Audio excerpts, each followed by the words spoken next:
Mời lớp mình bắt đầu. Nam mô Tassa Bhagavato Arahato Samma Sambuddhassa. Nam mô Tassa Bhagavato Arahato Samma Sambuddhassa. Nam mô Tassa Bhagavato Samma Sambuddhassa.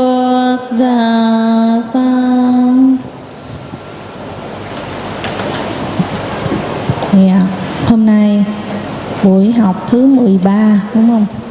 Chúng ta đã học được 12 buổi rồi. Thì chúng ta đã hiểu thế nào gọi là tham, tâm tham, tâm bất thiện có 12. Tâm bất thiện, 8 tâm tham, 2 tâm sân, 2 tâm si. 12 tâm bất thiện này là cái nhân lúc mình sống, sinh tiền cũng như trong cuộc sống hàng ngày mà nó chiếm hữu tâm của chúng ta. Nó phát triển lớn mạnh thì chúng ta sẽ tạo ác nghiệp, tạo nhân quả, cái nhân bất thiện, và cái quả là khổ đau, phiền não, sa đọa. Mà cái quả nó cho trong 2 thời kỳ. Thời mà cho quả là Cà la là quả, là thời gian cho quả, thì nó cho 2 thời kỳ. Thời thứ nhất là quả thiện cũng như bất thiện, Pati Sandi. Pati Sandi là tái sanh, cho lúc tái sanh. Cái tâm thiện và bất thiện thì làm, thì do đâu mà thiện và bất thiện? Là tác ý, Chetana. Cái tác ý, khi mà mình làm có chủ ý thì cái tâm chủ ý thiện hay bất thiện đó gọi là tác ý. Tác ý tạo nên nghiệp. Tác ý tạo nên nghiệp. Tạo nên nghiệp. Và cái nghiệp này khi tạo thành nghiệp rồi đó, tạo thành nghiệp rồi thì thiện thì nghiệp thiện. Nếu là Kusala là thiện thì sẽ đưa đến thiện và bất thiện. Akusala là bất thiện. Akusala là bất thiện. Thì bất thiện sẽ đưa đến khổ đau. Mà 12 Pati Sandi là tái sanh, tâm tái sanh hay là thức tái sanh. Tâm tái sanh đưa đi đến đầu tiên trong một kiếp sống là tái sanh. Thì nếu thiện thì chúng ta được cõi an lành, bất thiện là sa đọa. Thì như vậy chúng ta sẽ có 2 thời kỳ. Thời kỳ đầu tiên là cái cuối quả cho đi tái sanh một kiếp sống mới. Và thời kỳ thứ 2 cái quả nó cho là trong ba vatti. Ba vatti là bình sanh, tức là trong cuộc sống hàng ngày. Thường nhật, này là thường nhật. Thường nhật tức là trong cuộc sống hàng ngày của chúng ta. Pavati là từ lúc mình vào bụng mẹ, ra bụng mẹ thành một con người hay là một hữu tình chúng sanh nào đó, cho đến khi chết. Trước khi chết thì thời gian, cái khoảng thời gian chúng ta sống đó gọi là Pavati, là thường nhật. Thì trong thời gian mà Pavati thường nhật cuộc sống chúng ta vừa thọ cái quả cũ, vừa tạo cái nhân mới. Thì nó khác nhau giữa người tu tập và người không tu tập. Nó khác nhau. Ví dụ trong cái cuộc sống hàng thường nhật, nếu mình hiểu đạo, mình có học được giáo pháp của Phật thì cái nghiệp nó đến, mình chỉ chấp nhận hoan hỷ trả cái quả, và mình không tạo hạn chế và không cái phản ứng lại. Ví dụ như giờ thiện, như bữa cái cô gì cô hỏi đó, bây giờ con gặp cái cảnh vui đi, cảnh vừa ý cảnh vừa ý, vui. Vui là cái sự hài lòng, thích. Nếu mình không có tu tập á, thì sao? Mình sẽ sinh tâm tham, dễ tâm tham dính mắc. Tham dính mắc. Nếu cảnh bất như ý, khổ, mình gặp cảnh khổ thì sân, phản ứng. Và từ cái tham sân này mình tạo một cái nghiệp mới, phản ứng lại. Bây giờ cuộc sống của chúng ta là gì? Sự hoạt động của 6 giác quan, đúng không? Hoạt động của con mắt, cái nhận biết con mắt với cảnh sắc. Tất cả những cảnh sắc được tiếp nhận bằng nhãn thức con mắt, đúng không? Thấy tất cả những cảnh đẹp, cảnh xấu, con người tốt, con người xấu, cảnh sắc xanh vàng đỏ trắng, nhà cửa đất đai, tất cả những cái cảnh tiếp nhận bằng con mắt. Mà khi mình tiếp nhận, mình tiếp xúc với người hay vật hay sự việc cuộc đời này mà nó vui thì sao? Mình thích, mình bám víu, mình tham, mình thích thú. Thì và cái cảnh không vừa ý, cảnh xấu thì mình lại ghét, mình lại bực bội, mình lại sân, mình lại giận. Thì như vậy làm sao cuộc đời này có thích và ghét, thiện và ác, sân và tham. Tham và sân nó cứ như vậy, làm sao chúng ta tu tập? Phải có gì? Chánh niệm. Giữa cái mắt nhìn cảnh sắc thì khoảng cách đó chúng ta phải dùng được bảo vệ 6 căn bằng chánh niệm. Thì khi chánh niệm được bảo vệ rồi thì mình sẽ phản ứng cũng như tu tập cái tâm của chúng ta ở giai đoạn là thiện.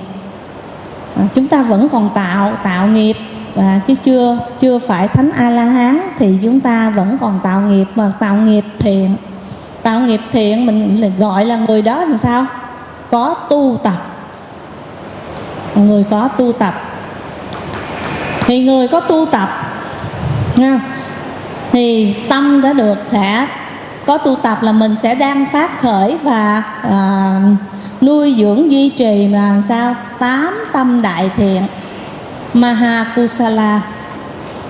Mahakusala Chitta, 8 tâm đại thiện. 8 tâm đại thiện là mình đang tu tập. Và khi mình tu tập 8 tâm đại thiện thì mình sẽ có 8 tâm đại quả tương ứng. Mà 8 tâm đại quả nó lại là cái là cái quả để tái sanh làm cõi, ở cõi nó trở ngược lại là 8, nó cho cái quả tái sanh cõi người, cõi trời. Và trong cuộc sống thì các căn 6 căn lại gặp những cái cảnh vừa ý, và chúng ta tu tập đó. Thì cõi người, cõi trời cũng như các cõi thì do cái sự tu hành thì nó chuyển nghiệp từ đó.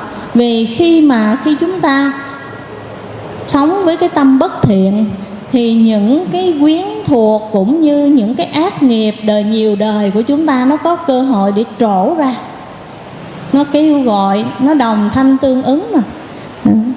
Thì những cái nghiệp quả xấu từ nhiều đời mình đã tạo cái nhân, và bây giờ cơ hội cái quả, cái duyên nó đủ, và nó kêu gọi những cái quyến thuộc đồng tương ứng với cái quả xấu đó, nó khởi ra. Nên là có một câu chuyện trong câu chuyện mà Lương Hoàng Xám á, thì ngài quốc sư thì ngài sao khi ngài khởi ra một cái niệm, ngồi lên cái trầm hương cái tòa, cái tự nhiên cái một ghẻ nó nổi lên, đúng không?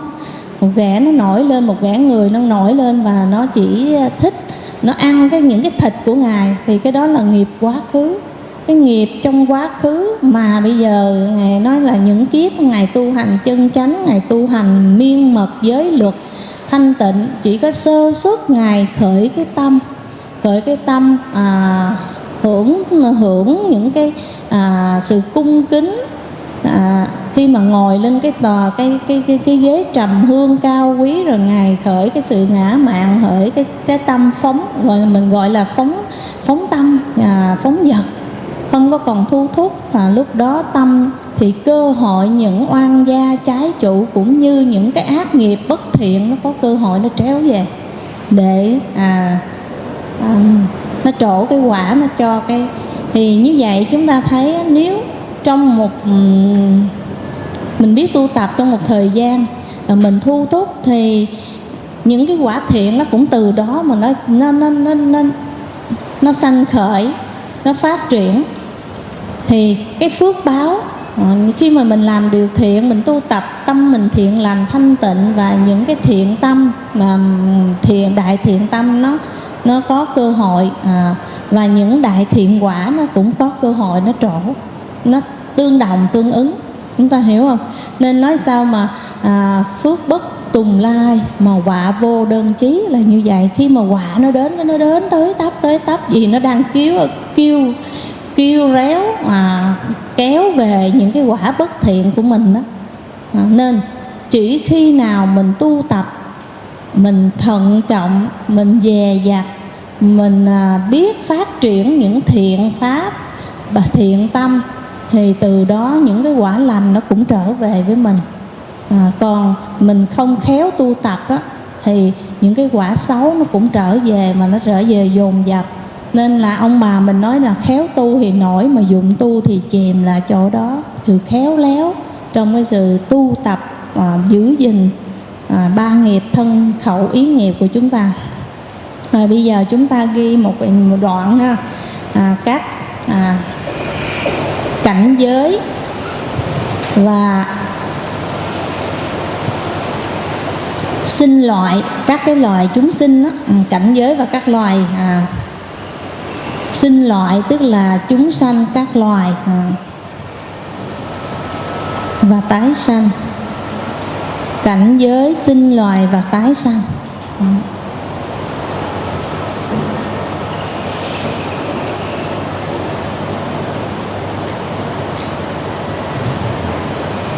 Thì chúng ta có tất cả hay mình nói người các cõi trong luân hồi, thì có tất cả chúng ta thấy là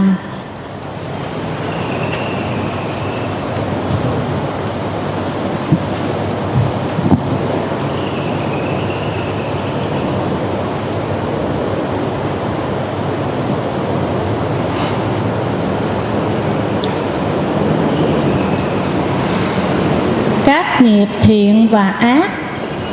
Các nghiệp thiện và ác được tạo từ đâu?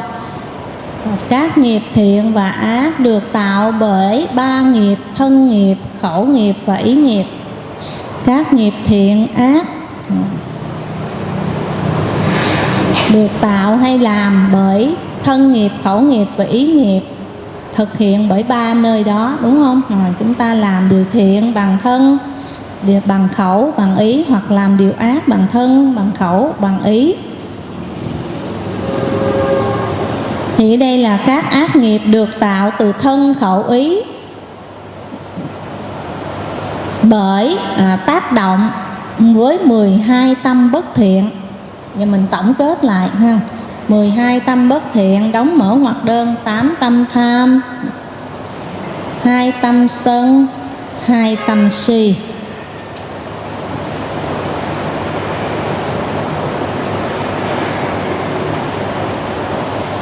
Nghiệp chấm phạ chấm. Nghiệp thiện được tạo bởi 8 tâm đại thiện dục giới, là làm thập thiện nghiệp ha. Cộng hay là và 9 tâm thiện đáo đại. 9 tâm thiện đáo đại. Mình ghi đi, sư cô giải thích. 9 tâm thiện đáo đại đóng mở ngoặc đơn. 5 tâm thiện sắc giới cộng 4 tâm thiện vô sắc giới.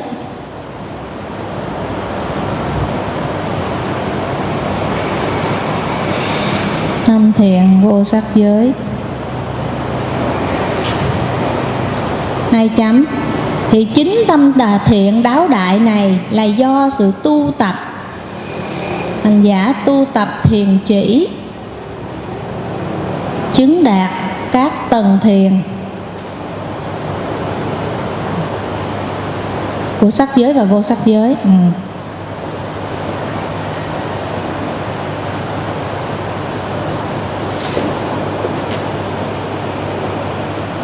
Chấm 7. Từ đó có ra 19 tâm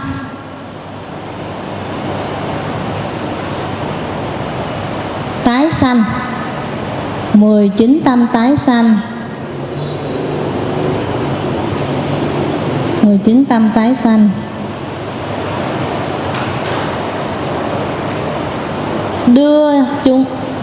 Đưa đi tái sanh trong 31 cõi, trong 31 cõi, hay là 31 cõi. Thì chữ cõi này nó cũng giải thích, giải thích dục giới, sắc giới, vô sắc giới cũng gọi là cõi, gọi là pu mì. Còn các cảnh giới hay cũng là các cõi giới thì gồm có 31 cõi. Chúng ta thấy không? Thì xuống hàng 19 tâm tái sanh bao gồm 2 chấm.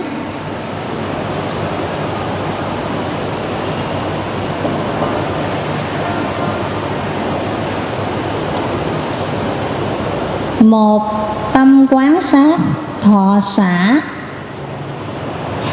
Tâm quán sát thọ xả. Đây chúng ta thấy nhắc đi nhắc lại các bạn học thuộc bài. Tâm quán sát thọ xả quả bất thiện. Tâm quán sát thọ xả quả bất thiện. Gạch mũi tên. Đây là tâm tái sanh đưa vào 4 ác đạo: địa ngục, ngạ quỷ, súc sanh và Atula. Chỉ có một tâm thôi mà đi vào các ác đạo. Tâm này chấm xuống hàng. Tâm quán sát thọ xả quả bất thiện. Tâm quán sát thọ xả quả bất thiện. Các bạn có cần ghi Bali không? Tâm quán sát thọ xả quả bất thiện.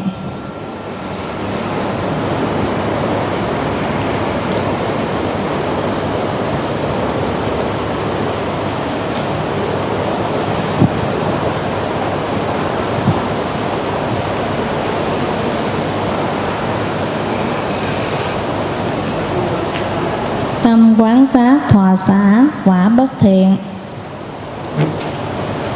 Tiếng Bali gọi là Ubekha Santirana. Ubekha Santirana Chitta. Quả bất thiện Akusala Chitta. Rồi số hàng, số gạch đầu dòng. Một tâm. Tâm quán sát họ xả. Tâm thứ hai. Tâm thứ hai. Tâm quán sát thọ xả quả thiện. Tâm quán sát thọ xả quả thiện. Upekha Santirana Kusala Chitta Vipaka Chitta.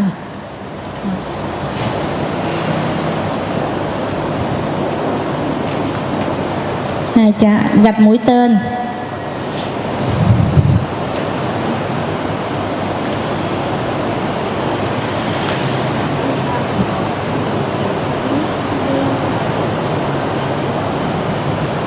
Tâm quán sát thọ xả quả thiện. Tâm quán sát là gì? Thọ xả là Upekha. Tâm quán sát là Santirana. Quả thiện là Kusala Chittang. Tâm này mũi tên tái sanh cõi người và trời. Cõi người và trời cũng chấm 2 chấm. Do có tạo thiện nghiệp nhưng quá yếu,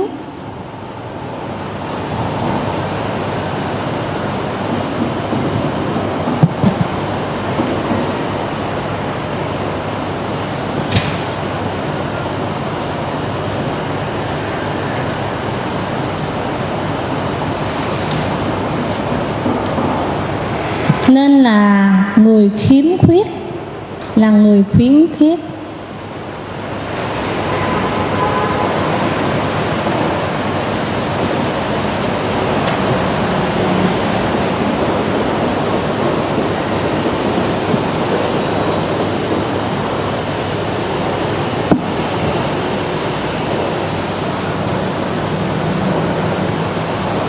Người khiếm khuyết bị tàn tật bẩm sinh, phải bị tàn tật bẩm sinh như sanh ra là đuôi mù, câm điếc, ngọng nghịu, hoặc là lục căn bất cụ, bị khiếm khuyết, và hay là thần kinh có vấn đề, ví dụ như là thiểu năng, hay là tăng những cái bệnh, những cái đứa trẻ mà nó kém phát triển, 3, 4, 5 tuổi mà nó nói chưa được, hoặc nó không có bình thường như những đứa trẻ bình thường, tiếp nhận nghe nói đọc viết bình thường. Nó bây giờ hơi bị nhiều ha, thấy những cái lớp mà thiểu năng rồi đó, kém phát triển là do tái sanh từ cái tâm thiện, nhưng tâm thiện yếu ớt nên nó không đủ làm cho người đó trọn vẹn. Ví dụ như mắt thì mà bị khiếm khuyết, hay là nó đụng vào mắt, tai, mũi, lưỡi, thân, hoặc cơ thể nó có cái gì dị biệt theo sự tiêu cực, không phải tích cực mà nó là theo tiêu cực, mà nó vì nó khiếm khuyết khi làm điều thiện yếu ớt, với quả cho cũng yếu ớt nên nó không trọn vẹn được hoàn hảo. Khi ở cõi người, cũng cõi người là tâm thiện rồi, nhưng mà cái thiện này là do cái tâm quán sát thọ xả thiện vô nhân.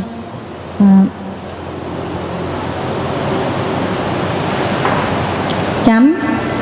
Hạng người này cũng không thể chứng được thiền, các pháp cao và các pháp thượng nhân, như là các tầng thiền của sắc giới, vô sắc giới, hay các tầng tuệ.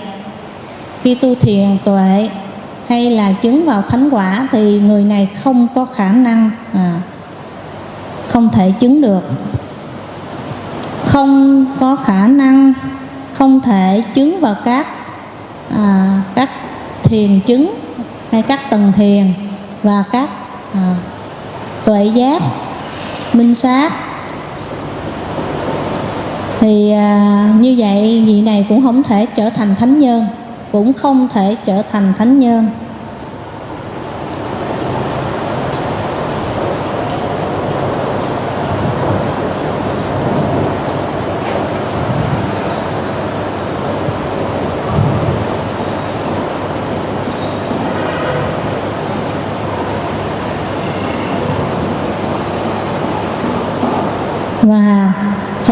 Và là chấm.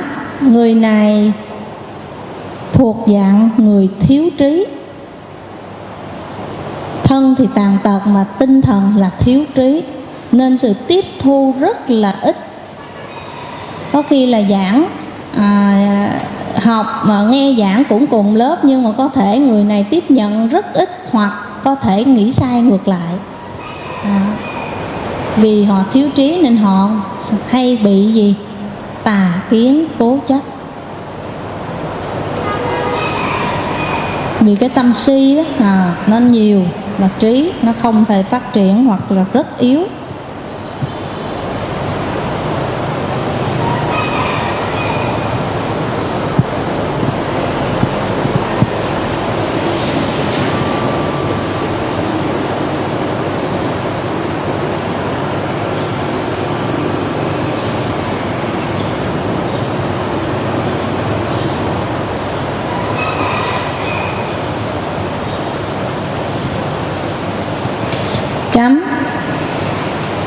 Vì là tái sanh với tâm thiện yếu ớt và là vô nhân, không có nhân nào, tâm thiện vô nhân mà, nên gọi người này là người vô nhân, Ahetuka.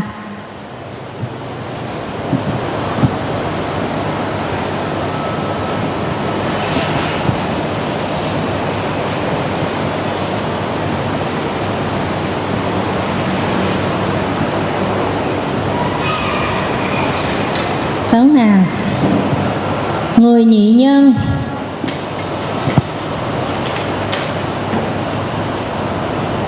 Đó là mình đang nói về cõi người ha. Xin lỗi. Xuống hàng cái tâm 8 tâm đại thiện. 8 tâm đại thiện xuống hàng. Nãy mình là số 1 là tâm quán sát thọ xả quả bất thiện. Số 2 là tâm quán sát thọ xả quả thiện vô nhân. Rồi số 3 mình đang nói 19 tâm quả tái sanh nè. Số 3 là số 3 8 tâm đại quả Mahavipaka Chittang. 8 tâm thiện đại quả, hay mình gọi là 8 tâm quả thiện. 8 tâm quả thiện dục giới. 8 tâm quả thiện dục giới. 8 tâm quả thiện này nó nằm ở đâu? Trong 24 tâm tịnh hảo Sopana, đúng không? 8 tâm nhân tạo thành 8 tâm quả đại thiện.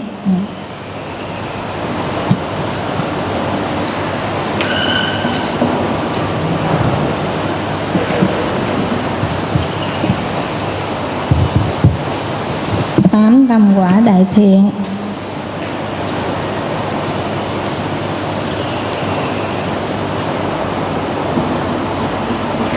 Đối với xuống hàng người nhị nhân.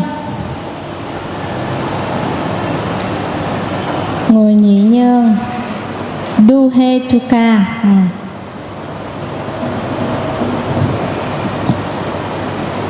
Hai chấm là người nhị nhân là người thiếu trí lúc tái sanh. Thiếu trí lúc tái sanh. Phải, bởi vì tâm tái sanh của người nhị nhân là một trong 4 tâm quả.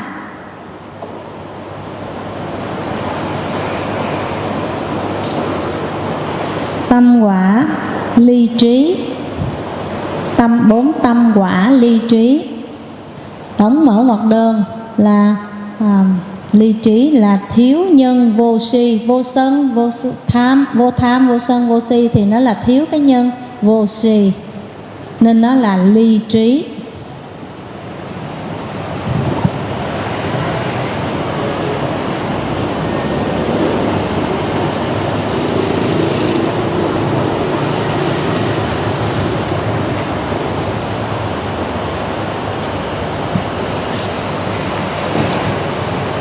Chấm. Người nhị nhân, cái đó là quả tái sanh. Còn quả cuộc sống ba vát tí nè. Ba vát tí là trong sinh hoạt, trong cuộc sống, trong tu tập, từ lúc mình sinh ra cho đến khi chết, là thời điểm đó gọi là bình nhật sinh hoạt trong cuộc sống. Người nhị nhân khi tu tập cũng không thể đắc thiền, đắc các sơ thiền hoặc là các tuệ giác, cũng như các thánh quả.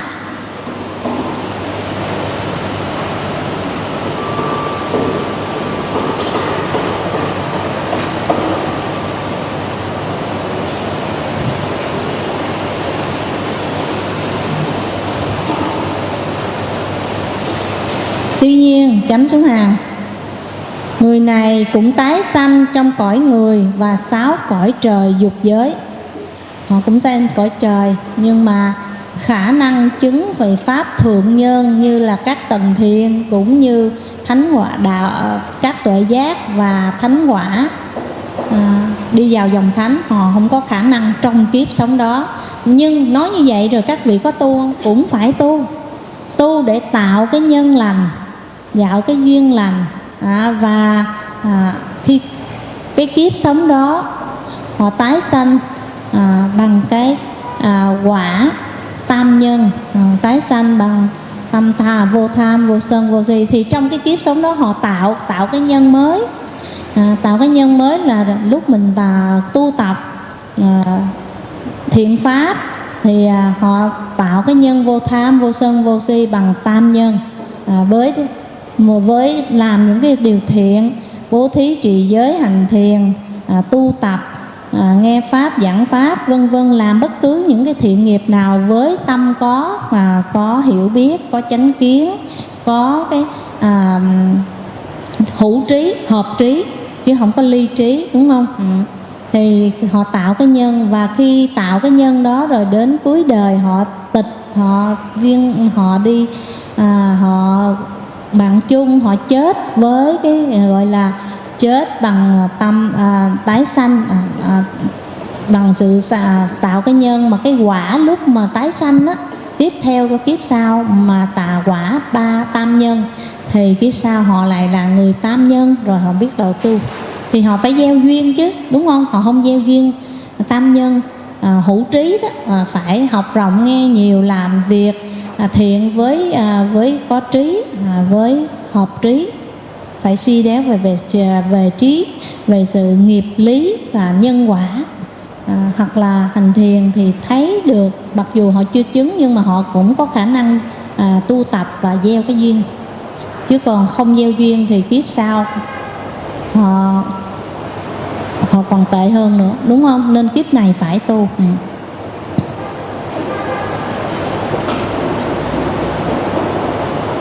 Như vậy, người vô nhân và nhị nhân sẽ không có tâm an chỉ. Tâm an chỉ là tâm thiền đó, chứng vào sơ thiền, nhị thiền, tam thiền của thiền định. Không có tâm an chỉ, và cũng không có tâm duy tác trong kiếp sống đó.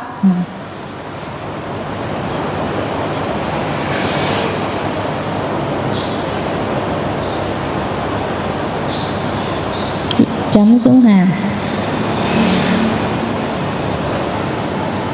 Trong 8 tâm đại thiện, tâm quả đại thiện này thì 4 ly trí là nó sanh thành người nhị nhân. Rồi xuống hàng người tam nhân, xuống hàng số mấy đó, số 4 này. Người tam nhân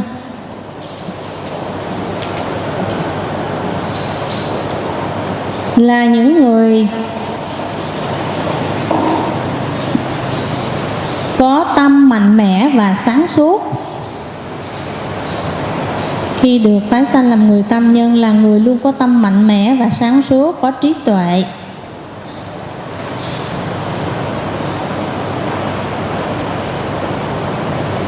Vì những thiện nghiệp của những đời quá khứ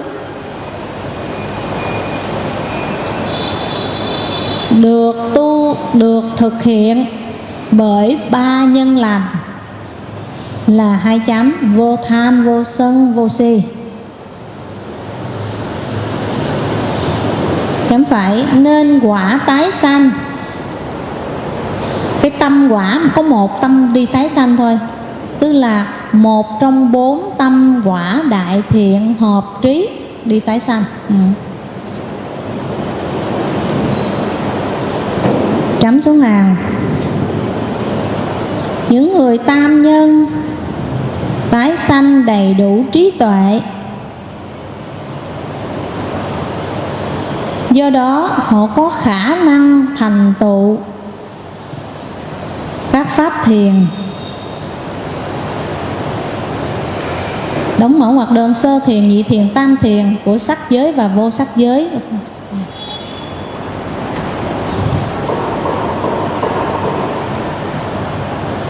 Và có khả năng chứng và thành tựu các tuệ giác minh sát, phải cũng như thánh đạo, thánh quả, siêu thế. trở thành thánh nhân.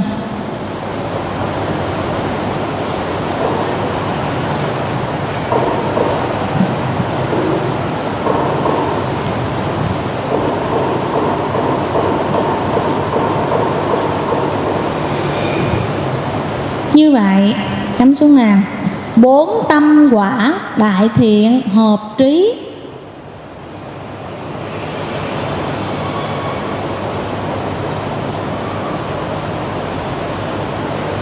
và 9 tâm quả đáo đại. 9 tâm quả đáo đại. Đáo đại là thuật từ trong thiền, là nóng mở hoặc đơn, là 5 tâm quả của sắc giới và 4 tâm quả của vô sắc giới, gọi là 9 tâm quả đáo đại. Tức là vị ấy đã chứng đắc thần thiền chỉ cho những người ở cõi các cái cõi sắc giới, những cái cõi đó họ cũng có khả năng chứng, nếu tái sanh lên cõi đó rồi, và họ cũng có khả năng chứng trở thành thánh nhân A La Hán trên đó. Ví dụ như một vị Tu Đà Hoàng hoặc Tư Đà Hàm, A Na Hàm tái sanh lên cõi đắc rồi, đắc các sơ thiền, đắc các cái tầng thiền, thì khi tái sanh lên làm vị thiên ở cõi trời nào đó mà tái sanh bằng tâm có tam nhân, thì vị ấy ở cõi đó không những cõi người mà vị ấy có thể những vị chư thiên đắc thiền lên cái cõi phạm thiên nào đó tương ứng với cái thiền mà vị chứng.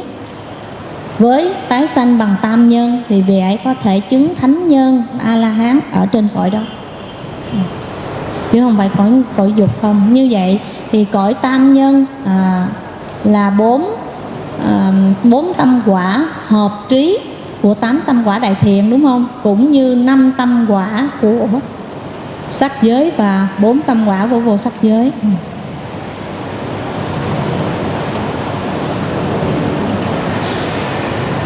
Chấm.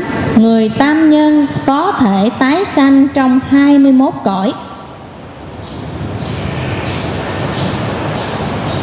21, trong 31 cõi thì họ có thể tái sanh trong 21 cõi. Vậy trừ 10 cõi nào? Đầu tiên là 4 ác đạo, đúng không? Chấm mở ngoặc đơn. Trừ 4 ác đạo là họ đã là tam nhân, cái quả đó đâu có tái sanh vào cõi ác được. Phải 5 cõi, trừ cõi vô tưởng, trừ cõi vô tưởng, vô tưởng thiên. Cõi vô tưởng thiên là một cõi đặc biệt. Chúng ta biết là Asanya Satta. Asanya Satta, cái tiếng Bali. Asanya, sanya là tưởng, mà Asanya là vô tưởng. Đồ bôi bản rồi. Asanya. Satta là chúng sanh hữu tình. Satta tức là cái cõi vô tưởng là sao? Cõi đó chỉ có một uẩn, chúng ta ghi, mình học thì mình tìm hiểu luôn. Chỉ có một uẩn thôi. Tất cả chúng sanh gần như là 5 uẩn, đúng không? Nhưng cõi này chỉ có một uẩn. Họ tái sanh vào cõi đó bằng cái gì? Bằng một tâm Patisandi, do chứng vào cái tầng thiền, và họ tác ý thật là mạnh, và họ nguyện tái sanh vào cõi Asanya Satta. Asanya Satta là cõi vô tưởng, tức là không có tâm. Tưởng đây là tượng trưng cho tâm, là cõi đó chỉ có sắc thôi. Mình thấy là cõi dục thì dễ hiểu rồi ha, là cõi chúng ta nè, cõi dục. Rồi cõi sắc giới là cõi đó chỉ có sắc. Cõi sắc giới là chúng sanh phạm thiên, sắc giới. Và vô sắc giới là không có sắc, chỉ có tâm. Thì chỉ có tâm là cõi vô sắc giới là chỉ có tâm là sao? Chỉ có Đức Phật và những vị thánh A La Hán có đầy đủ thần thông mới biết được, mới nhìn được, tại vì nó không có sắc. Thì cái vị tiên tri A Tư Đà đó, ông nhìn thấy kim thân 32 tướng 80 vẻ đẹp của Bồ Tát sơ sanh khi mới đản sanh đó, Đức Thế Tôn của chúng ta, Bồ Tát sơ sanh đó, thì ông khóc, vì ông cười rồi khóc đó, là ông cười là ông biết là ngài sẽ thành Phật. Ông cười là ông vui vì với 32 tướng tốt, 80 vẻ đẹp là một vị Phật tương lai. Nhưng ông khóc là ông đã lúc bấy giờ 29 năm sau, ngài 35 năm sau, tức là ngài sẽ thành Phật mấy chục năm sau, 35 năm sau. Thì theo Phật giáo Bali thì ngài thành Phật lúc 35 tuổi. Thì bấy giờ ông đã tái sanh vào cõi Aruba, là không có sắc, ông chỉ có tâm. Mà không có sắc thì chúng ta thấy không có mắt để nhìn thấy Phật, không có tai để nghe pháp của Đức Phật, và không có thân để tu tập. Là tịch vào cái cõi đó, tái sanh vào cõi đó chỉ có tâm và nằm trong cái sự yên tĩnh của cõi đó thôi, không có sắc. Nên là ông buồn, ông khóc là vì ông đã chứng vào cái tầng thiền vô sắc, không vô biên xứ nè, thức vô biên xứ nè, vô sở hữu xứ nè, phi tưởng phi tưởng xứ, thì cõi đó không có sắc. Còn cái cõi Asanta Satta là cõi không có tâm, không có tưởng, thì khi tái sanh lên cõi đó là một cái sắc chất. Ví dụ vị đó ngồi mà tịch, khi nhập định tịch thì tái sanh lên cõi đó một cái tâm Bati Sandi, là tâm tái sanh lên trên đó, thì là giống như một pho tượng ở trên đó, không có tâm. Cho đến thời gian lâu lắm, đến quả đất này nó hủy hoại luôn, mà cái tuổi thọ của chúng sanh ở trên đó cũng chưa hết. Khi hết tuổi thọ thì cái tâm tử, nó không có tâm nhưng mà nó mất rồi, một cái tâm tái sanh thức khác lại xuất hiện, và vị đó lại tái sanh trong các cõi lại. Thì cõi đó gọi là cõi vô tưởng, chỉ có một uẩn là sắc uẩn. Còn cõi dục sắc uẩn. Còn cõi dục thì có 5 sa uẩn, sắc thọ tưởng hành thức uẩn. Còn cõi vô sắc thì có 4 uẩn, không có sắc uẩn. Tại vì vô sắc nên không có sắc uẩn, chỉ có tâm thôi. Thì chúng ta thấy là chúng sanh rất nhiều loại trong các cõi với nhau. Mình học thì mình biết, biết vậy. Chấm xuống hàng. Như vậy là chúng sanh mà cái người tam nhân là sanh trong 21 cõi, là 31 cõi ha. Chúng ta biết 31 cõi là những cõi nào không? 31 cõi, trừ 10 cõi, là 10 cõi là địa ngục, ngạ quỷ, súc sanh, Atula. Rồi một cõi vô tưởng nha. Rồi 5 cõi, 5 cõi trời, 5 cõi trời, 5 cõi tịnh cư, 5 cõi tịnh cư chúng ta ghi vô. Trừ 10 cõi là 4 cõi ác đạo, 4 ác thú, 1 cõi vô tưởng, 5 cõi tịnh cư. Còn lại là 21 cõi người. Rồi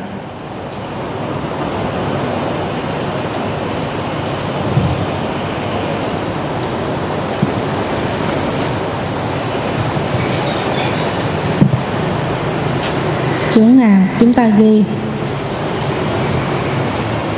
Như vậy thì 19 tâm tái sanh này nó làm bao nhiêu chức năng? 4 chức năng, 3 chức năng chính và 1 chức năng phụ.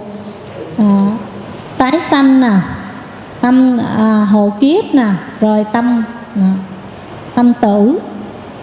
Nhưng khi tái sanh chỉ một tâm, một trong 19 tâm này, tùy cái chúng sanh đó mà một trong 19 tâm, chứ không phải đi hết 19 tâm nha, chỉ một trong 19 tâm này thôi. Và khi tâm tái sanh nào thì tâm hộ kiếp là loại tâm đó, và tâm hộ kiếp nào thì tử tâm là tâm đó. Rồi qua một kiếp sống mới tái sanh với tâm nào khác nữa, thì cứ như vậy trong một cái chuỗi tái sanh, trong một cái chuỗi luân hồi thì nó vận hành như vậy nha.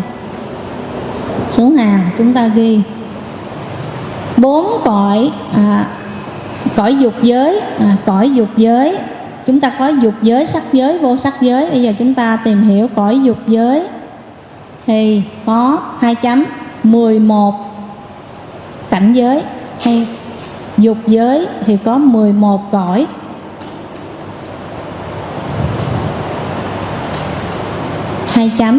4 ác đạo cộng cõi người cộng 6 cõi dục giới, cõi trời dục giới. Sẵn đây mình tìm hiểu pháp số luôn. Giờ mình nói 31 cõi coi bạn nào có hiểu hết chưa? Chưa biết thì mình học, biết rồi thì mình ôn. Dục giới thì gồm có 11 cõi. 11 cõi đó là gì? 2.4 ác đạo cộng cõi người cộng 6 cõi trời dục giới là 11 cõi thuộc trong cõi dục giới.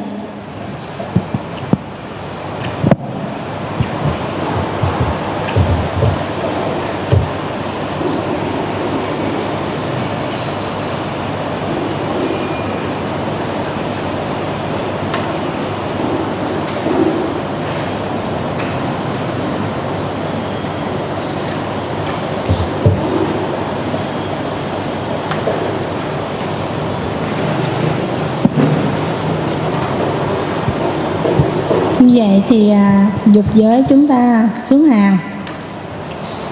Sau gọi là cõi dục giới, tiếng Pali gọi là Appaya. Thì chữ Appa cộng với Aya tức là cái nơi, cái cõi mà nó không có hạnh phúc, chịu nhiều khổ đau, gọi là Appaya.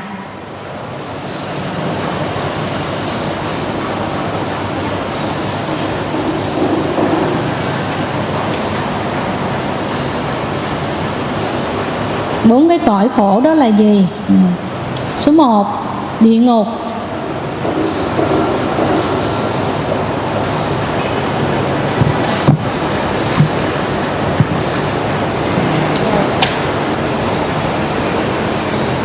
Địa ngục thì từ cái căn là Niraya, tức là Nis cộng Aya là đi đến cái chỗ tiêu diệt. Cõi này chỉ mọi sự thống khổ, không có một chút an vui.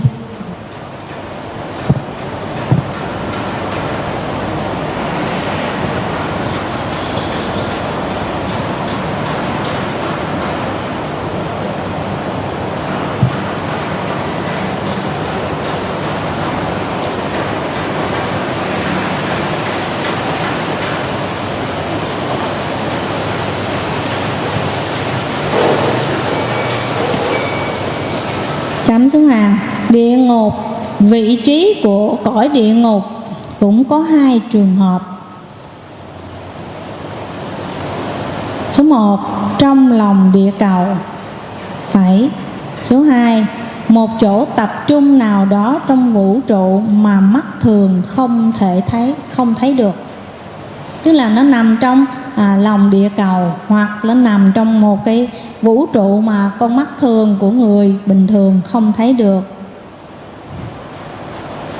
Tùy vào chấm xuống hàng, tùy vào tội nặng nhẹ của chúng sanh mà có nhiều loại địa ngục khác nhau.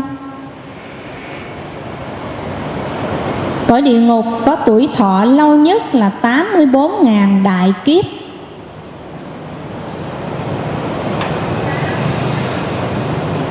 Nằm ở ranh giới của các vũ trụ, phải nơi ánh sáng mặt trời, mặt trăng cũng như không có ánh sáng nào rọi tới, mà chỗ này hoàn toàn tối tăm.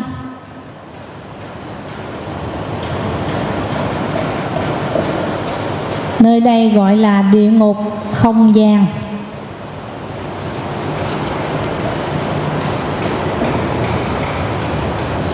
Phải dành cho những người đoạn kiến cố định, tức là tà kiến một cách nặng nề. Đoạn kiến cố định tức là những người tà kiến mà không thể cải thiện quan điểm sai trái của họ. Và từ cái tà kiến cố định này Đoạn kiến là gì? Chết là hết, không có gì trên cõi đời này, không có nhân, không có quả, không có thiện, không có ác, không cha, không mẹ, không có gì, không tin trời đất Phật gì hết. Và kết thúc đoạn kiến. Thì cái quan điểm, từ cái quan điểm tà kiến cố định không thể thay đổi này mà họ đã sẽ dễ dàng họ nói hưởng thụ đi, chỉ chết rồi hết, không còn ngày mai kiếp sau, không có gì hết. Thì họ sẽ tạo gì? Khuynh hướng sẽ tạo ác nghiệp. Họ không có tin có kiếp sau thì họ đâu có làm thiện làm chi, đúng không? Nên họ sẽ có khuynh hướng tạo ác nghiệp. Chấm. Chúng sanh đọa ở nơi này bị treo ngược, đầu bị treo ngược như con dơi, và họ không nhìn thấy nhau. Họ lủng lẳng trong bóng tối mịt mù. Bên dưới là những vùng nước cực mạnh, cực chảy xiết.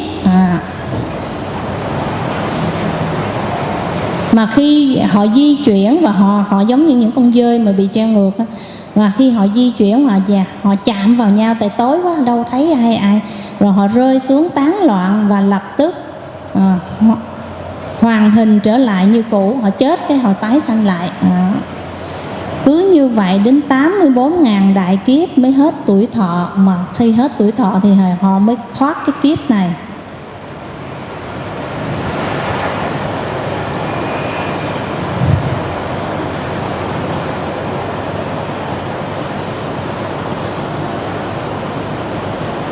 Thì đại khái là như vậy. Nó là cảnh đọa đau khổ, và còn nhiều cảnh địa ngục khác. Chúng ta không có thời gian để tìm hiểu các cảnh giới địa ngục.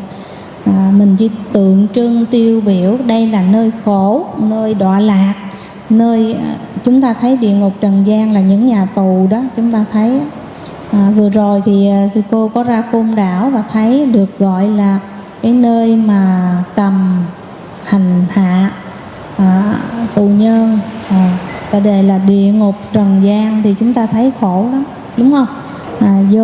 Còn này địa ngục của nhân quả, địa ngục của sự sa đọa thì nó còn khủng khiếp hơn nữa. Không ai thấy, không ai cứu. Địa ngục.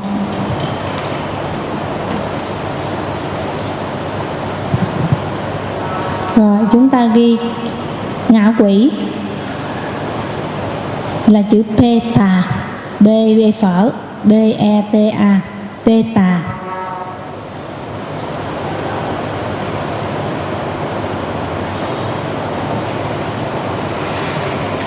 Cõi ngạ quỷ thì cũng rất là nhiều cõi khác nhau. Cõi ngạ quỷ cũng là một trong những cõi đọa.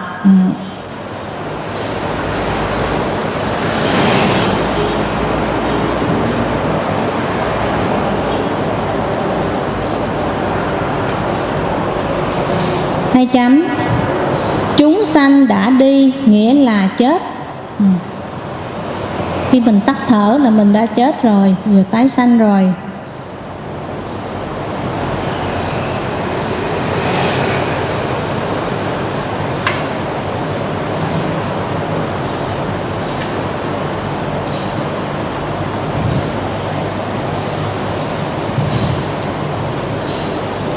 Loài ngạ quỷ loài ngạ quỷ có nhiều loài khác nhau, có nhiều loài ngạ quỷ khác nhau.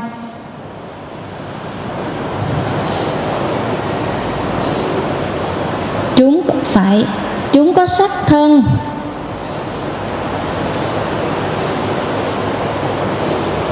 nhưng mắt người không thể nhìn thấy được.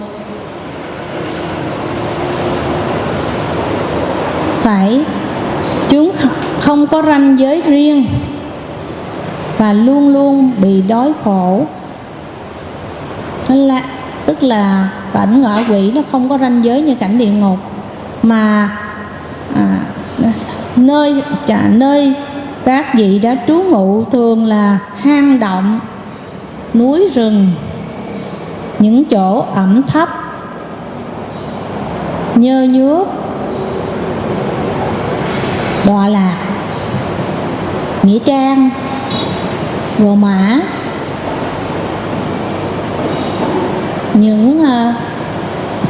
những nơi ống cống, gầm cầu, vân vân. Thiếu ánh sáng, những nơi như vậy đó, ngã ba đường, vân vân. Thì như dân gian mình nói cõi ma tức là một trong các thập nhị loại, chúng ta thấy không? Thập nhị loại cô hồn cũng là loại ngạ quỷ. Mình gọi tiếng Bali là Tê Tà. Hình ma bóng quế cũng là loài ngạ quỷ. Nhưng trong tất cả những loài ngạ quỷ thì loài ma được xem là loài ngạ quỷ nhẹ. Tại vì sao? Sống ở Gò Mã, sống ở Hữu Cốt, sống ở sân nhà, sống ở ngã ba đường, sống ở gần người gia đình, có thể là ở trong nhà, góc nhà, hay đứng ở ngoài mái hiên, vân vân. Và họ nhận được sự cúng dường của người thân, của những ai cúng. Ví dụ cúng cô hồn nè, và mình cúng những người khuất mặt khuất mày, đó là mình cúng cho loài này. Như mình cúng mà bên Phật giáo Đại thừa mình gọi là thân trung ấm. Thân trung ấm tức là đã tái sanh qua một thân khác rồi, nhưng mà chỉ có những người có khả năng đặc biệt mà thấy được cái người đó thì con mắt đó là phải sao? Một là nó có những trường hợp khác nhau, những khả năng đặc biệt. Một, người đó là có thần thông. Hai, người đó có phi nhân cũng trong người đó, nên cái người phi nhân họ thấy người phi nhân. Chúng ta hiểu không? Thứ ba là họ trước đó họ có tu thiền định và họ có khả năng thấy. Ở ngoài đời mình gọi là mắt gì? Âm dương, đúng không? Là vì sao? Nó có tùy trường hợp. Nếu khả năng phi thường á, là họ có tu tập thiền nên họ chứng đắc được thiền. Đời trước họ có tu thiền định nên là họ có thần thông, và dư âm đời này họ cũng có khả năng thấy điều đó. Còn không á, người bình thường thì trong người đó phải có cái người âm, cũng như âm dương, mắt âm dương, họ có khả năng đó, họ sẽ thấy được cái người đó. Nên là cũng tùy vào cái năng lực của mỗi người. Thì cõi đó chỉ cần sao? Họ hoan hỷ, họ lãnh phước là họ đi tái sanh. Họ tái sanh cõi người, cõi trời. Nên là khi mình làm phước, một cái công đức gì, ví dụ như cúng dường trai tăng, hay là mình làm một cái thiện nghiệp gì, phước báo gì, mà đặc biệt cõi này là cúng dường trai tăng, cúng dường cơm thực phẩm đến chư tăng, cúng dường y phục đến chư tăng, rồi hồi hướng. Thì mình cúng cái gì mình hồi hướng, và họ tái sanh, họ lãnh cái phước và họ lên cõi người hoặc cõi trời. Tùy vào cái phước, hết cái kiếp đọa họ sẽ lên cõi trời hoặc cõi người.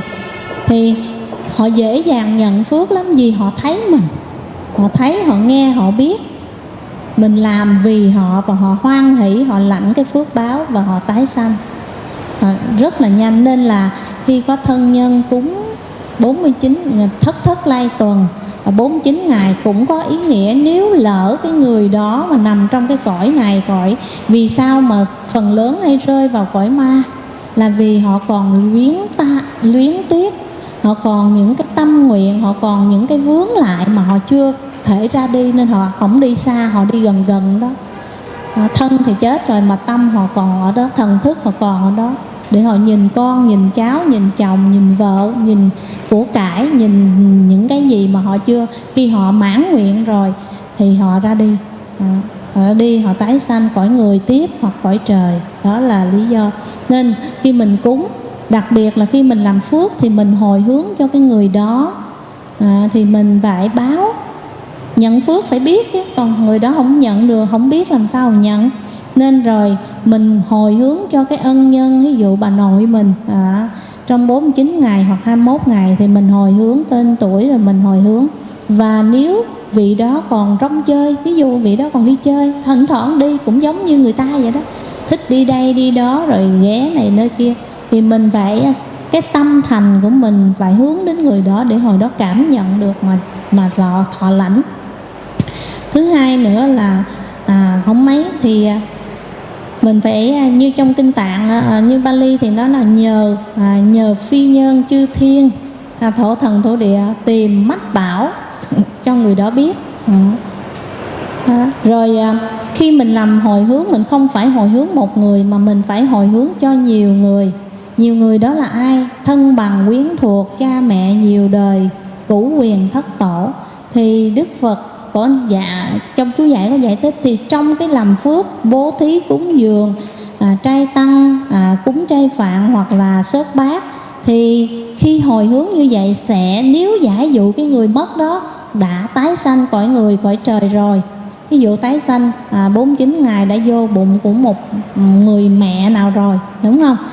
Tái sanh thì hoặc là lên cõi trời rồi, thì cái phước đó mình hồi hướng đến những người cửu quyền cha mẹ nhiều đời, thì trong cái kiếp luân hồi của mình, những ai có duyên sẽ lãnh cái phước đó, không mất. Và cái người cúng dường làm phước đó sẽ cũng có phước. Nhưng cái hồi hướng ngoài, nên là khi hồi hướng cái phước đó, mình phải hồi hướng ngoài cái ân nhân mà mình đang cúng đó, mình còn hồi hướng đến tất cả cửu quyền thất tổ, cha mẹ nhiều đời, quyến thuộc nhiều kiếp, và tất cả chúng sanh. Những ai cần phước thì cứ thọ lãnh cái phước đó. Nhưng mình không phải người ta lãnh mình không có mất, mình càng được phước nữa. Giống như ngọn đèn, cái nến mà mình cho nhiều người thắp thì sao?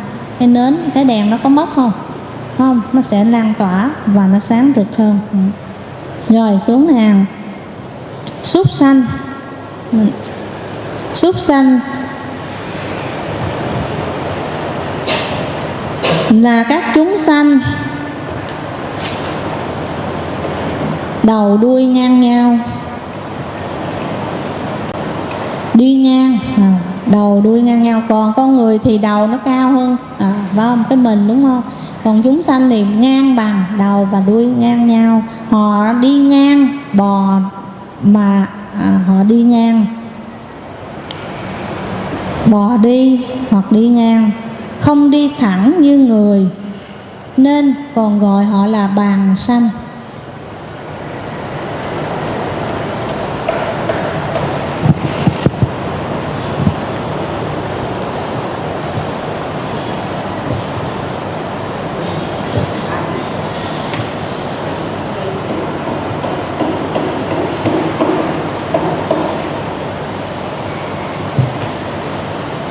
Nên còn gọi họ là bàng sanh.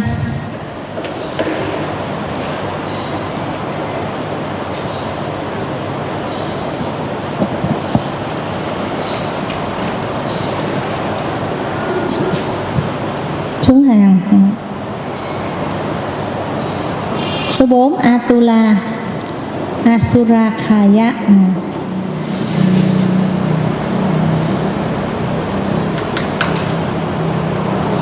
Atula là những người không có hoang lạc, không có hoang lạc, không có vui vẻ và không có chói sáng, tức là họ không có ánh sáng, không có hào quang.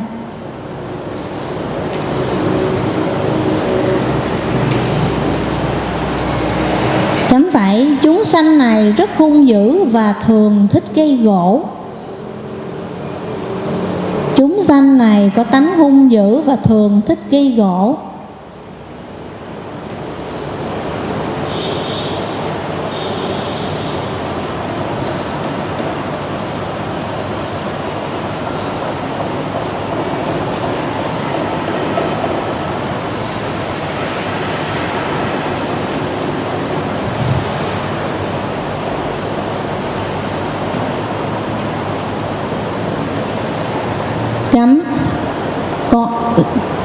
Loài Atula chư thiên, từ Atula nó có hai loại, một loài là sa đọa của loài giống như là cõi ác đạo, địa ngục ngạ quỷ, súc sanh và Atula. Thì Atula là loài sa đọa. Rồi có một loài Atula ở cõi chư thiên, chuyên gây chiến với chư thiên, sống ở cõi tam thập tâm thiên.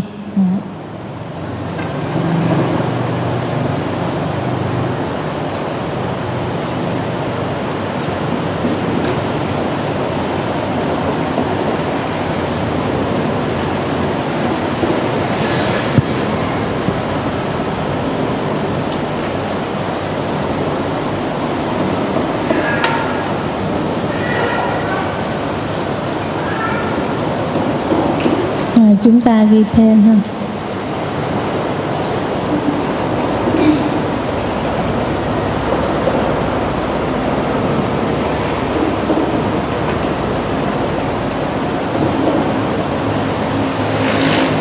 Như vậy tất cả chúng sanh trong 31 cõi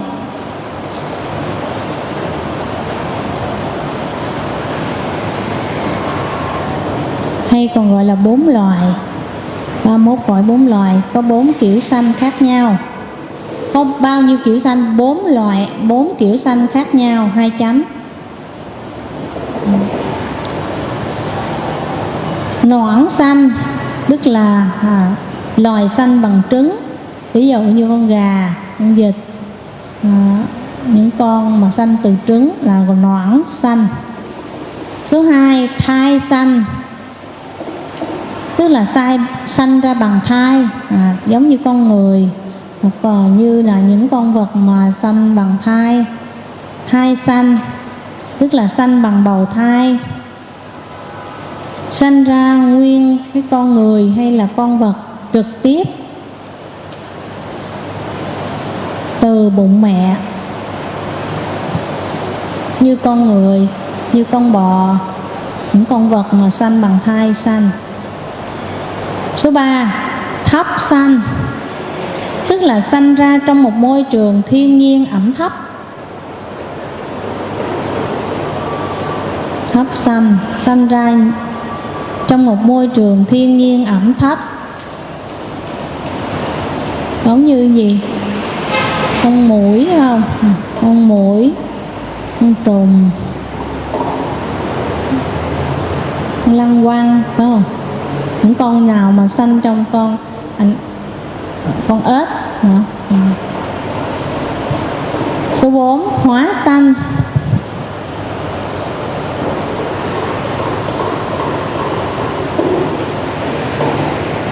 tức là tự xuất hiện, không cần bất cứ một môi trường sinh học nào. Hóa sanh, hóa sanh. Như 2 chấm, chấm phẩy, như chúng sanh trong cõi địa ngục thuộc về hóa sanh. Cõi ngã quỷ và Atula cũng có hóa sanh. Như vậy hóa sanh ở cõi trời cũng có hóa sanh.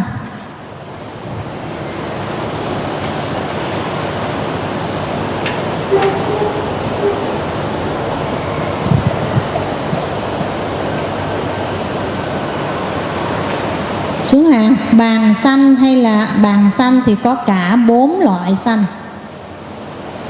tùy vào loài.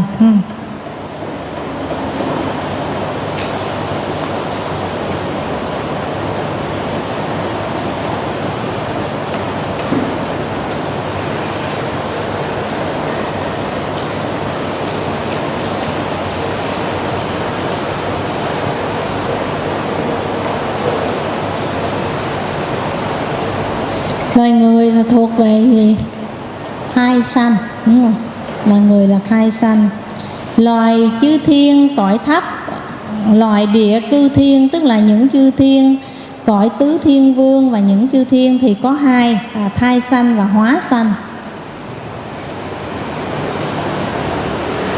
Còn xuống hàng chư thiên từ đao lợi trở lên, phạm thiên, sắc giới vân vân thì chỉ có hóa sanh.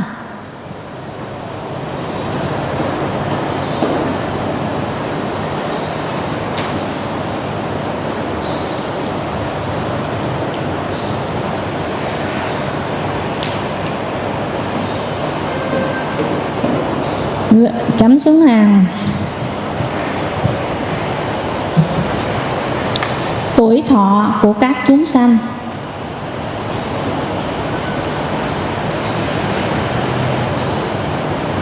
Tuổi thọ của các chúng sanh. Số 1, tuổi thọ của 4 loài đọa xứ Địa ngục, ngạ quỷ, súc sanh và Atula là bất định.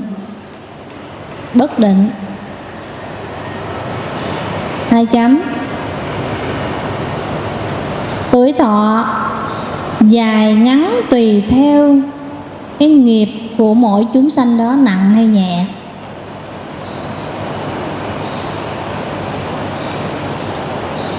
Thì chúng ta thấy có những loài súc sanh và loài vi sinh thì là tuổi thọ rất là ngắn, nó sanh ra cái nó mất liền.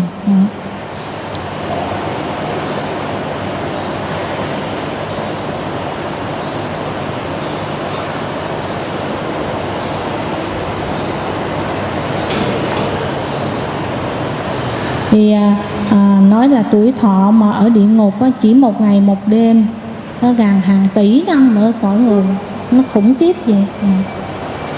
Có những tuổi thọ rất là lâu mà ở dưới, đọa lạc ở dưới. Số 2, tuổi thọ của loài người là cũng là bất định. Bất định.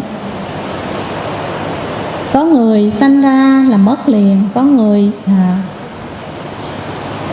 được 1 tuổi, 2 tuổi, có người 80, 70, 70, 80, 90.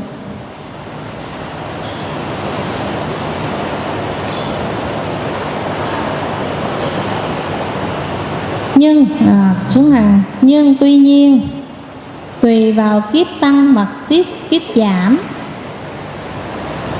và thời kỳ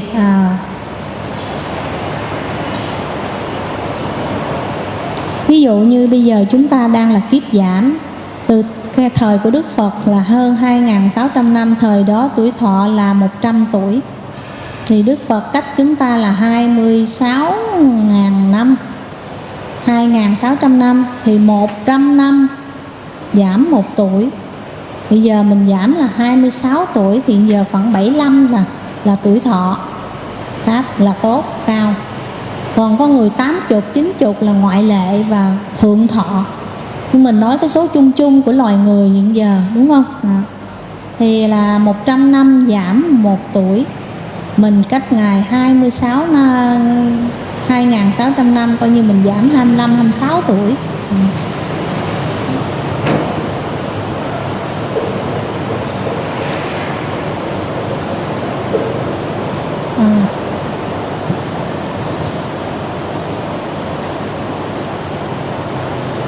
Bây giờ chúng ta giải thích là chúng ta nghe nói là một đại kiếp, một trung kiếp, một trung kiếp, rồi một tăng kỳ kiếp. Cái số nó khủng khiếp thì giải thích cho hiểu thôi. Cứ một lần tuổi thọ tăng từ 10 lên tuổi thọ là từ 10 lên đến A tăng kỳ kiếp. A tăng kỳ kiếp là một con số 10 với 140 con số không, làm sao? Chúng ta ghi ha. A tăng kỳ kiếp là một số 10 và cái số lũy thừa là 140. Đó. Tức là 100 số 10 và 140 con số không phía sau, gọi là một A tăng kỳ kiếp. Mà từ 10 tuổi chúng sanh mà thọ ra 10 tuổi mà tăng dần cứ 100 năm tăng 1 tuổi, mà tăng dần cho đến một A tăng kỳ là một số 10 đến 140 con số không. Rồi giảm xuống, từ tăng như đến đó rồi giảm xuống, cứ 100 năm giảm 1 tuổi, giảm 1 năm và giảm xuống cho đến trở thành lại 10 tuổi. Thì như vậy gọi là một trung kiếp.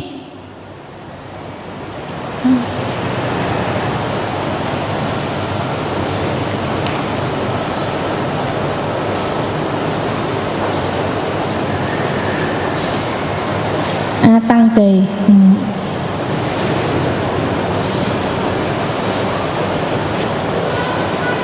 Cái số khủng khiếp đó mình không có tính đến được.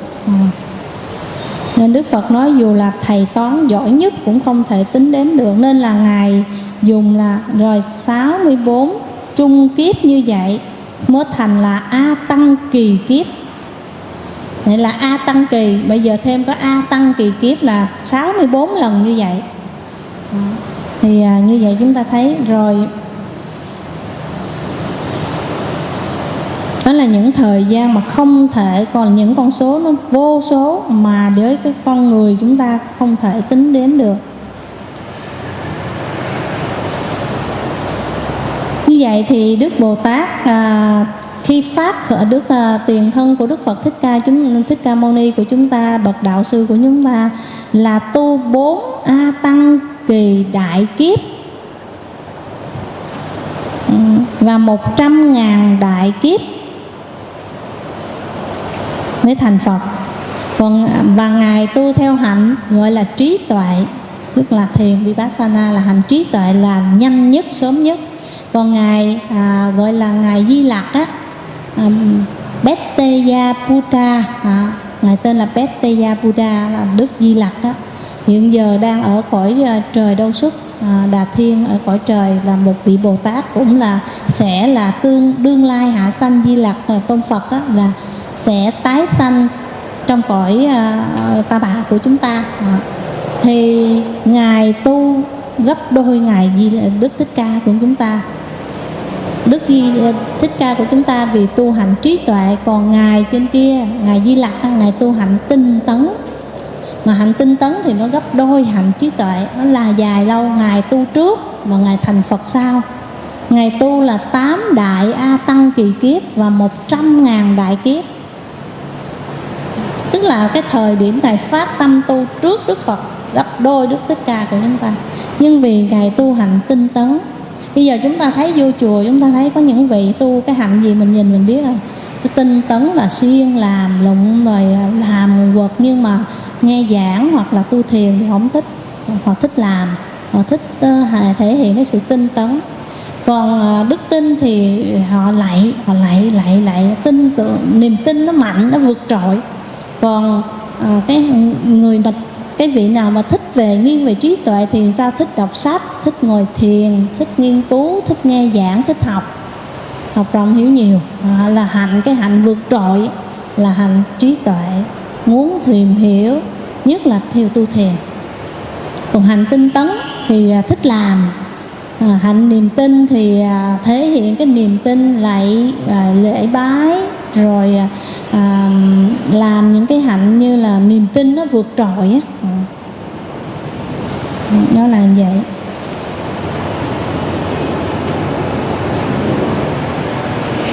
Thì ngày nay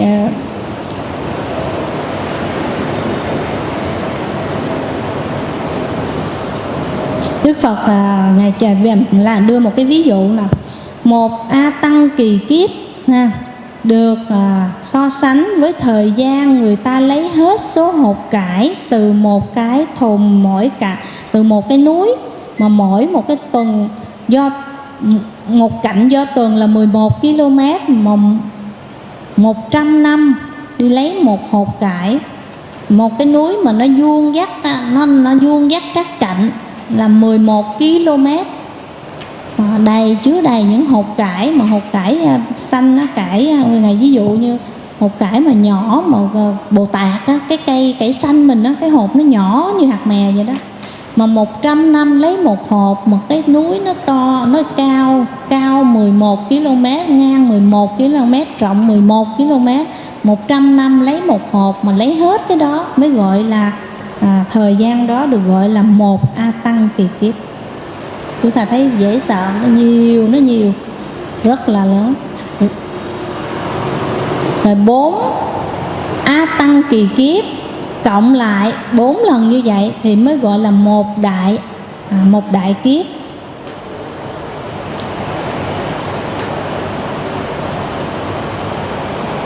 Một đại kiếp thì nó là như vậy. Thì chúng ta thấy là rồi chúng ta tìm hiểu các cái cõi trời. Ví dụ chúng ta thấy cõi trời Đao Lợi, gọi là đến cõi vô sắc cao nhất, thì tuổi thọ cũng ở trên cõi trời thì tuổi thọ mỗi cõi nó có tuổi thọ khác nhau. Này chúng ta học và chúng ta tìm hiểu để chúng ta biết thêm thôi.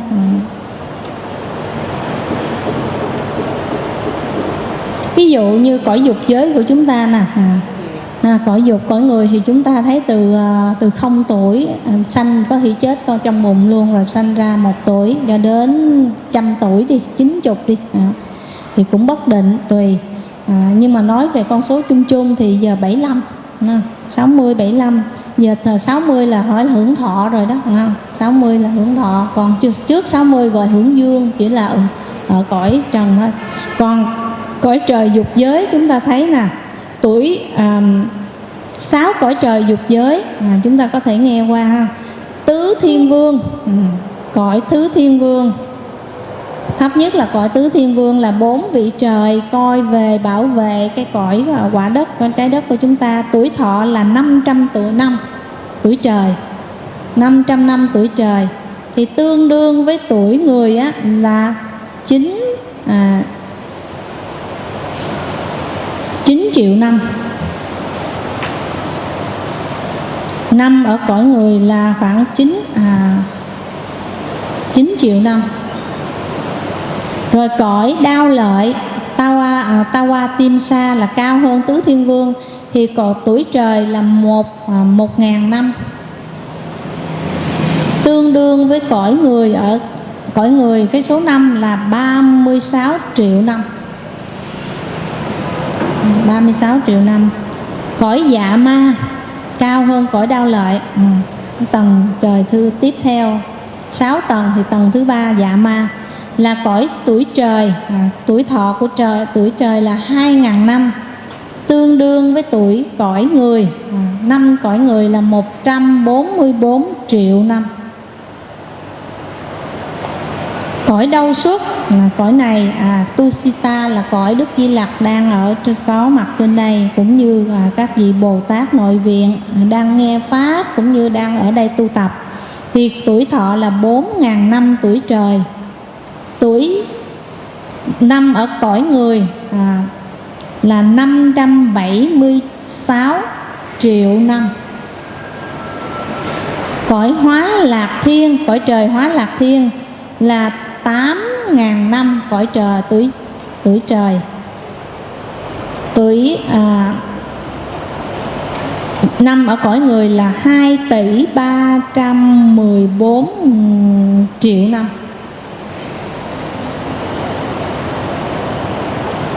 Cõi Tha Hóa Tự Tại, cõi thứ 6 là 16.000 năm ở cõi trời, tuổi trời. Cõi số năm ở cõi người là 9 tỷ 216 ngàn triệu năm. 9 tỷ 216 triệu năm ở cõi trời, ở cõi người. Thì chúng ta thấy không? Nên là một ngày, một năm ở mình thì thời gian trên đó ngắn lắm. Thôi chúng ta nghỉ hôm nay vậy đi ha.